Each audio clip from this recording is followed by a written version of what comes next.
Ton amour nous environ, ô Seigneur. Ta gloire resplendit tout comme le soleil. Ton amour nous environ, ô Jésus.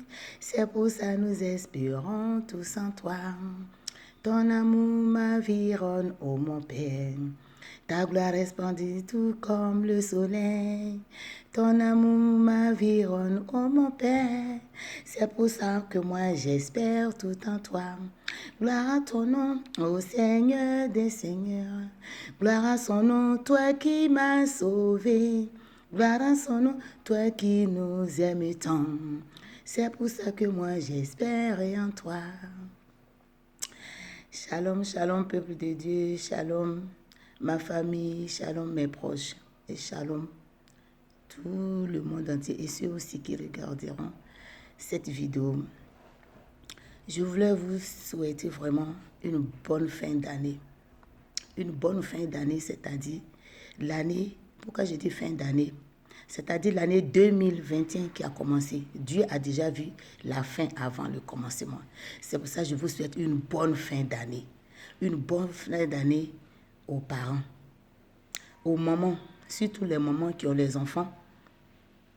Disons qu'il y a des enfants dont le médecin a vu quelque chose, dont la formation, peut-être dans le ventre ou avant la naissance ou après la naissance, dont quelque chose a été mal formé ou a mal commencé dans la vie de ces enfants. Parce que moi, je ne vais pas prononcer le nom handicap, parce qu'aujourd'hui, tu peux mettre au monde un enfant en bonne santé et demain, il termine vraiment à l'hôpital. Donc, moi, ces enfants-là, je les appelle les enfants du bonheur. Moi, je viens cette année encourager encore les mamans avec vos enfants de bonheur, là. Glorifiez toujours le nom de Dieu. Je vous encourage parce que depuis la naissance de vos enfants, vous les accompagnez jusqu'à aujourd'hui. Jusqu'à là où vous êtes, Dieu ne nous a pas oubliés. Dieu ne nous vous oubliera jamais. Dieu ne vous oublierait jamais. Parents, aimons toujours nos enfants. N'aimez pas nos enfants parce qu'ils travaillent bien à l'école, ils ont la bonne moyenne ou bien ils sont juste polis.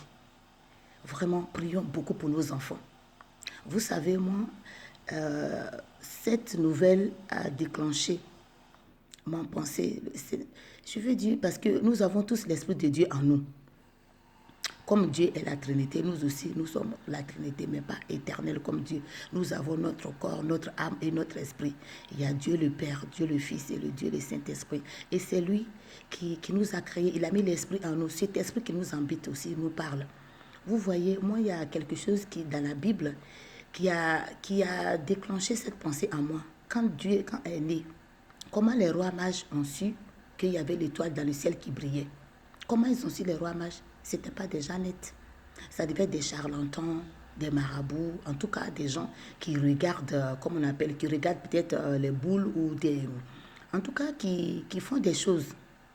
Parce que les bergers étaient là aussi, à l'endroit même. Mais il fallait que l'ange de l'Éternel descende pour montrer aux bergers que regardez là-bas, il y a une étoile qui vous est née. Pourquoi l'ange est descendu et que les bergers n'ont pas vu directement? Seigneur, mon Dieu, ouvre les yeux de notre conscience. Moi, je viens vraiment ouvrir les yeux des mamans que nous sommes. Ouvrons nos yeux, nous les mamans. Parce que souvent, quand nous sommes enceintes, souvent, on ne cache même pas nos grossesses. Tu commences à appeler à gauche, à droite pour dire je suis enceinte. Et les gens viennent à la maternité, ils touchent tes enfants. Mais tu ne sais même pas avec quoi ils viennent toucher l'enfant. Moi, ça m'est arrivé. Aujourd'hui, ça m'a ouvert les yeux. Quand j'ai accouché mon premier fils, il y a une dame, une voisine, déjà quand j'étais enceinte, à chaque fois, elle me disait, cache ton ventre, je ne comprenais pas. J'étais jeune, je ne savais pas du tout. Et l'enfant, il est né, elle est venue, la même voisine encore, disons nous saluer, le père et moi, on était là. Elle est venue, elle a soulevé l'enfant, la tête en bas et les pieds en haut, avec un bras. Le temps que je réagis, c'était tellement rapide. Mais jusqu'à aujourd'hui, j'ai tiqué. L'enfant, quand nous sommes rentrés de l'hôpital, il a pleuré. Pendant 3 jours, l'enfant, il pleure. Il n'arrête pas de pleurer. Je ne savais même pas quoi faire. Tout le monde se posait les questions dans le bâtiment, dans l'immeuble. Jusqu'à aujourd'hui, j'ai vu.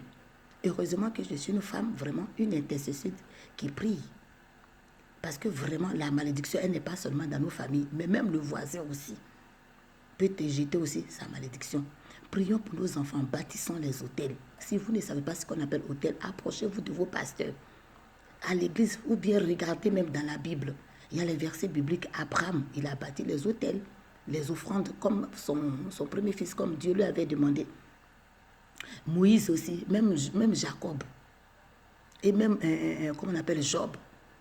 Bâtissons les hôtels pour nos enfants. Parce que quand un enfant naît dans une famille, quand tu vas te marier déjà, tu as ton bagage spirituel et ton époux a son bagage spirituel. Donc imagine maintenant, ça fait déjà 2 familles.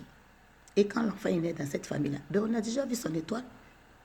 Voilà comment mon idée est partie dans cet évangile, dans la parole de Dieu. Comment les rois mages ont vu l'étoile de Jésus. Et que les bergers dans la brousse, là, ils n'ont pas vu l'étoile de Jésus. Eux, c'est l'ange de l'Éternel qui est descendu pour leur dire, regardez l'étoile qui brille, un enfant vous est né. Sinon, les bergers ne savaient pas. Mais les rois mages, ils savaient. Et ça veut dire que dans nos familles, là, ces mêmes rois mages-là aussi, ils sont encore là. Ces méchants aussi, ces hôtels encore sont là. Nous devons vraiment prier pour nos enfants. Aujourd'hui, l'enfant peut être sage, obéissant, avoir de bonnes notes. Mais tu ne sais pas demain quand il va se marier. À qui il se marie? À qui elle va se marier? À qui il va se marier? Prions pour nos enfants. Moi, je veux parler au moment. Prions beaucoup pour nos enfants. Parce que nos enfants sont des enfants de bonheur. Que tu ailles à l'hôpital tout le temps, c'est un enfant de bonheur. Parce qu'un jour, tu verras le miracle. Parce que Dieu seul sait pourquoi cet enfant il est né. Son étoile là, ça sera la gloire de Dieu. Que vraiment Dieu vous bénisse. Et je vous dis encore, bonne fin d'année. Parce que Dieu voit la fin avant le commencement.